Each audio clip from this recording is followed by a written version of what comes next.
Let's welcome Thobani Zikalala, political analyst, just to weigh in on that testimony. You're now watching SA Today. Thobani, a very good afternoon to you. I would imagine you have been listening. Let's talk then about the testimony so far. I mean, 4 days later of testimony from the minister. What are your overall impressions so far in terms of how he's handling this process? I mean, one political analyst that we spoke to not too long ago noted how the minister was somewhat defensive but consistent in terms of his responses. I mean, for you, has he managed to distance himself from these allegations, particularly when you look at interference within SABC? What are your observations? Good afternoon, and good afternoon to your viewers. I think my immediate reaction will be in three parts. Okay. The minister, in terms of the discharging of his duties in respect of the political killing task team and his oversight over the police, I think in one way or another he has tried very much to convince us that there was nothing untoward with those actions. So that's the first part. The second part is how their decisions over the political killing task team was as a result of the web that it seemed that his name has been thrown into, created by one Brown Mchunu, and of course the relations with the Deputy National Commissioner and of course the alleged criminal syndicate involving the Ketmatalas of this world.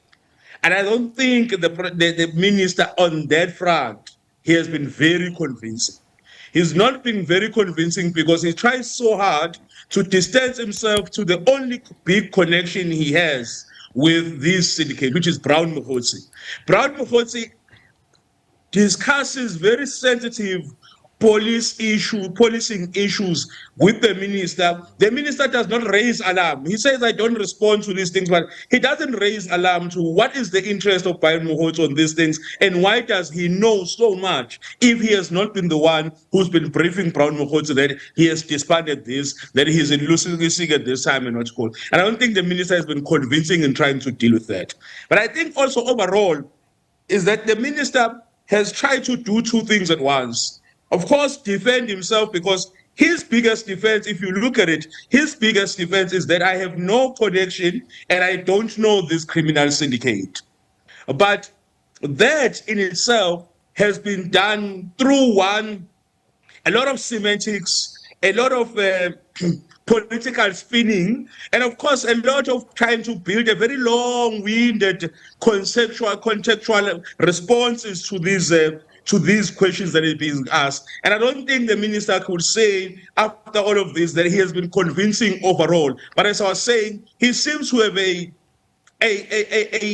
reasonable enough understanding of the minister of the policing service that he needs to oversee, and he seems to have a reasonable understanding of why he took the decision he took. Whether or not that decision itself was reasonable, whether or not it meant immediate and preliminary reports and all these semantics that have been debated. Yeah. But I think we can, as a country, divide these two issues into two.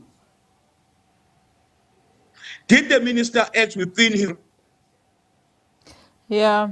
exercising his rights, which is one? Thobani, your system, your network seems not to be so great. But very quickly before we go, because we are going to be going back to the commission, he's also been struggling to respond to that question in terms of the immediacy part. I mean, the minister says that the decision to disband was in the best interest of the country, given that the services were needed nationally.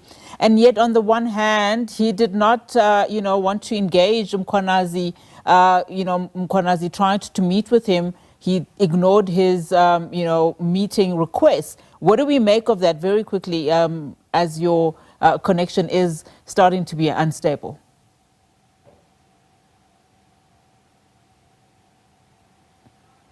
All right, I think Thobani has frozen, but we'll continue, of course, to monitor what the minister will continue to say during the ad hoc committee.